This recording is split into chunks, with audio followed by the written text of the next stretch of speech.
दोस्तों, मेरा नाम समीप कुमार गुप्ता है और आज मैं आपके सामने वेनिस सिटी के बारे में कुछ प्रेजेंट करने जा रहा हूँ। अगर आपको अच्छा लगे तो प्लीज़ लाइक सब्सक्राइब ज़रूर कीजिएगा। आज मैं आपके सामने वेनिस सिटी के बारे में कुछ लेके आया हूँ। वेनिस जो है वो रोमन एम्पायर, कुछ टाइम पहले रोमन एम्पायर का एक पार्ट था और अभी ये इटली में लोकेटेड है। It is one of the city located in the Italy and it is one of the most beautiful city in the world. Venice को हम city of mass, city of bridge, city of water और city of canals भी बोलते हैं। अब Venice का topic मैं आपके सामने क्यों लेके आया हूँ ये आपको लास्ट वीडियो में पता चल जाएगा। थोड़ा सा ओवरव्यू देने के लिए मैं आपको ये बता दूँ कि वेनिस जो गवर्नमेंट जो है वो रिसेंटली वर्क कर रही है एक मोसे प्रोजेक्ट पे। सो मोसे प्रोजेक्ट क्या है ये आपको आगे की वीडियो में आपको पता चल जाएगा। उससे पहले मैं आपको थोड़ा वेनिस के बारे में बताना चाह रहा हूँ।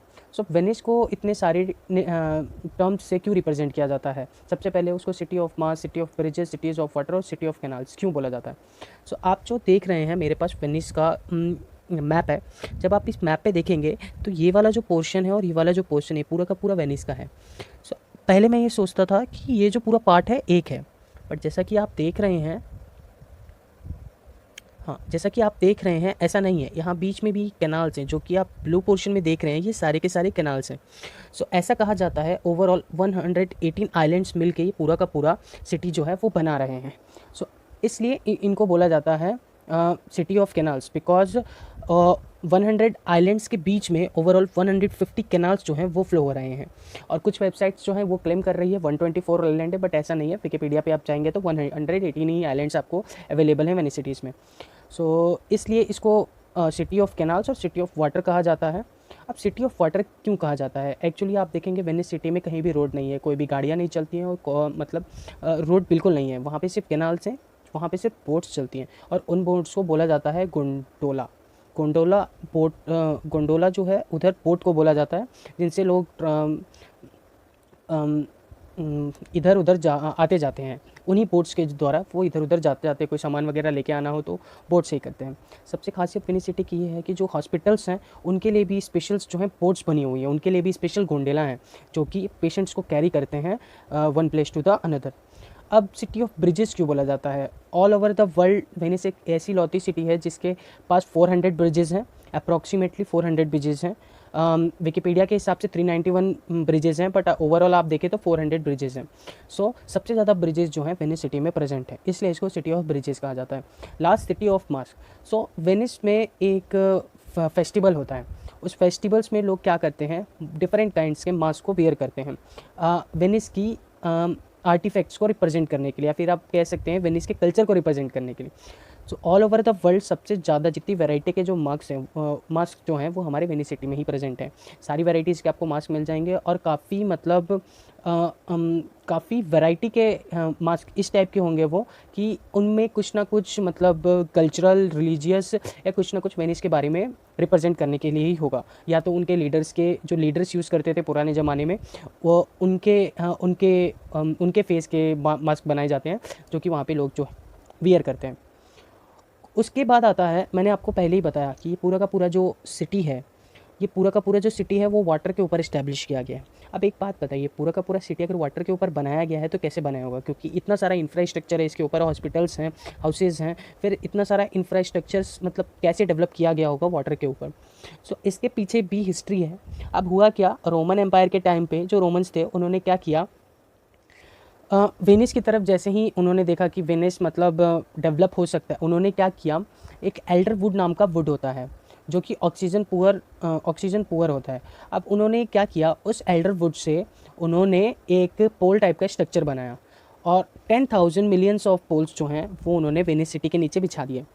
वो उन्होंने ऐसे बिछाई कि उनके बीच में जो स्पेस था वो काफ़ी कम था, डिस्टेंस काफ़ी कम था, जिसकी वजह से वो काफ़ी क्लोज थे।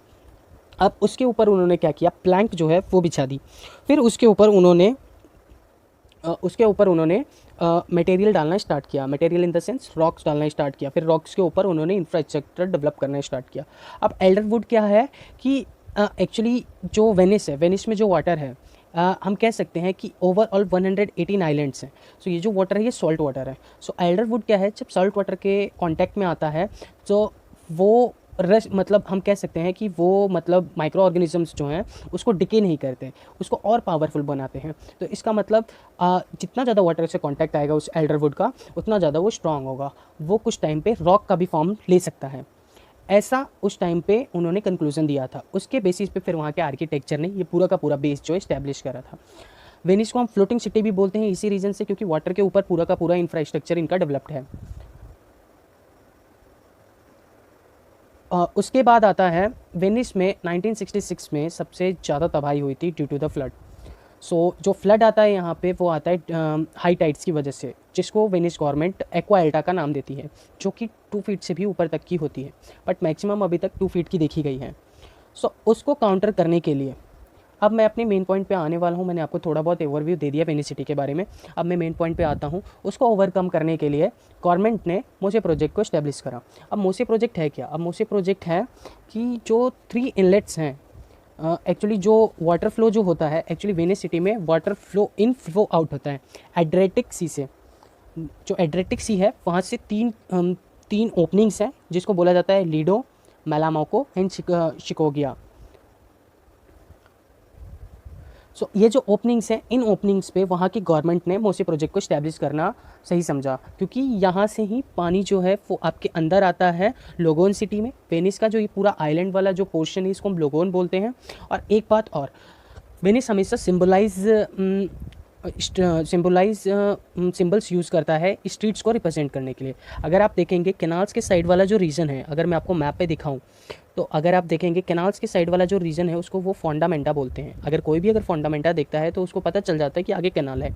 यहाँ भी कैनाल फ्लो हो रही है फॉन्डामेंटा, फिर आप यहाँ भी देखेंगे फॉन्डामेंटा फॉन्डामेंटा, उसके बाद हर जगह आप देखेंगे तो फॉन्डामेंटा। अब स्ट्रीट को रिप्रेजेंट करने के लिए जो वेनिस का सिंबल है वो है कैली।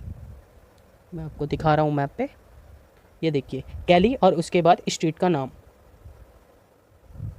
इसी जितने भी हैं सारे आपको रिप्रेजेंट कर रहे हैं कैली। कैली स्ट्रीट का नाम, कैली स्टेट का नाम। एक चीज़ और, जो हमारा डेड एंड है उसको ये लोग रैमो बोलते हैं, रैमो। इसका मतलब ये है कि आगे डेड एंड है, आगे रास्ता आपका बंद है, आप नहीं जा सकते। सो इस टाइप की कुछ सिंबल्स जो हैं वो स्ट्रीट्स को रिप्रेजेंट करने के लिए वेनिस गवर्नमेंट जो है यूज़ करती है। अब मैं आपको बता रहा था कि जो वाटर फ्लो है वेनिस सिटी के अंदर और लगून के अंदर 3 तरीके से होता है, 3 जगह 3 ओपनिंग से होता है। एक को बोलते हैं हम लीडो, मेलामाको एंड शिकागो। सो इधर से वाटर इन भी होता है और आउट भी होता है। तो मतलब जो सिटी का वाटर लेवल है वो बढ़ता है घटता है, कांस्टेंट नहीं रहता, मतलब सेचुरेशन पे कभी नहीं पहुंचता है, वो हमेशा या तो बढ़ेगा या घटेगा। सो जब हाई टाइड्स आती है तो वो लेवल जो है वाटर का बढ़ जाता है, बिकॉज इन 3 इनलेट से वाटर फ्लो जो है काफ़ी एक्सेसिव अमाउंट में लोगोन सिटी के अंदर होता है। सो अब क्या हुआ, मोसे प्रोजेक्ट जो है जब उन्होंने देखा कि ये प्रॉब्लम अराइज हो गई, एक्चुअली यहाँ पे आपको मैं दिखा नहीं पाऊंगा लीडो, मेलामोका, चिकागो, बिकॉज इस मैप पे नहीं है वो। एक्चुअली वो एकदम साइड बाउंड्री पे है एड्रियाटिक ओशन, एड्रियाटिक सी से जो लिंक करता है पोर्शन। सो अगर उधर मैंने ब्लॉकेज कर दी तो वाटर फ्लो जो है ये पूरे के पूरे रीजन में हमारा रुक जाएगा। उसके बाद अब गवर्नमेंट ने क्या किया, जब देखा 1966 में इतनी तबाही हो गई तो उन्होंने एक प्रोजेक्ट बिगिन किया 2003 को, जिसको मोसे प्रोजेक्ट बोला गया। मोसे को हम ये भी बोलते हैं इलेक्ट्रोमैकेनिकल प्रोजेक्ट। अब ये प्रोजेक्ट है क्या?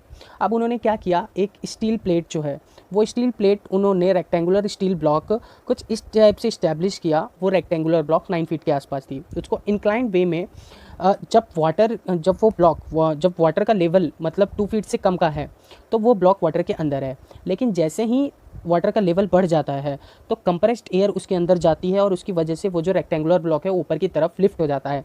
वो जैसे ही लिफ्ट होगा तो वो जो 9 फीट की जो वाटर है वो सिर्फ उस ब्लॉक मतलब वो ब्लॉक जो है उसको वो रोक देगा, वो अंदर नहीं जाने देगा, उसको एक टाइप का बैरिकेड टाइप का स्ट्रक्चर बना दिया। ये मोसे प्रोजेक्ट था। अब 2003 में ये बिगिन हुआ और इसका जो कंप्लीशन डेट था 2011 था, बट एक्चुअली कुछ रीजंस की वजह से ये 2011 में कंप्लीट नहीं हुआ। तो रिसेंटली 10 जुलाई 2020 को उन्होंने ये बहुत ही अच्छा ट्रायल दिया मोसे प्रोजेक्ट का, और उन्होंने ये जितने भी 3 इनलेट्स थे यहाँ पे इस्टेब्लिश किया अप्रॉक्सीमेटली 21 और and 18, I don't know the exact numbers. इतने सारे उन्होंने रेक्टेंगुलर ब्लॉक्स जो हैं वो इस्टेब्लिश किए इन रीजन्स पे, और ये ऐसे सेपरेटेड थे कि इनके बीच में थोड़ा भी स्पेस नहीं होगा, बिकॉज अगर थोड़ा भी स्पेस होगा तो वाटर ही फ्लो हो जाएगा। उसके बाद इन्होंने क्या किया, इन्होंने 10 जुलाई 2020 को इन्होंने सक्सेसफुली कंप्लीशन ट्रायल किया अपना, जो कि बहुत ही अच्छा रहा इनका। अब फिनिश गवर्नमेंट ये कह रही है कि रिसेंटली ये क्या करने जा रहे हैं कि पूरा जो कंप्लीशन है प्रोजेक्ट का, इन्होंने एक डेट नहीं दिया है, बट इन्होंने एक अप्रोक्सीमेट और अजम्पशंस करके ये बताया है कि 2021 के एंड तक ये जो प्रोजेक्ट है इनका कंप्लीट हो जाएगा। और काफ़ी अच्छा ये जो प्रोजेक्ट है, इसका जो आइडिया है काफ़ी अच्छा था वेनिस गवर्नमेंट का। और इवन आप ये देखेंगे जो कि आपके रेक्टेंगुलर ब्लॉक्स जो हैं, जो कि एक तरह ज्वाइंट हैं 18 और 21 के पेयर में, उनके बीच में एक कैनाल बनी हुई है, कैनाल या फिर हम कह सकते हैं सुरंग बनी हुई है। उन सुरंग्स में इंस्पेक्शंस के लिए इंजीनियर टीम्स जाती हैं, जो कि वो इंस्पेक्ट करती हैं कि कहीं लीकेज वगैरह तो नहीं है, या फिर कहीं हाइड्रोलिक्स या फिर कहीं न्यूमेटिक सिस्टम्स में कोई प्रॉब्लम तो नहीं है, वो सब भी चेक करते हैं ये। और ये काफ़ी अच्छा प्रोजेक्ट है। इस टाइप के प्रोजेक्ट पहले ही काफ़ी कंट्रीज़ जो है पहले ही स्टार्ट कर चुकी हैं फ्लड को बचाने के लिए। लंदन पहले ही कर चुकी है और काफ़ी ऐसी कंट्रीज़ हैं जो ये पहले ही कर चुकी हैं। सो अभी आपने जैसे देखा असम वगैरह और काफ़ी एरिया में हमारे यहाँ पे बाढ़ आई है, तो हम ये कर सकते हैं कि हम भी इस टाइप का बैरिकेड स्ट्रक्चर जो है यहाँ पे लगा सकते हैं, जिसकी वजह से हमारा क्या है, वो जो बाढ़ है वो रुक सकता है और जो हमारा सिटी के अंदर वाटर फ्लो जो है वो नहीं जाएगा। Thank you.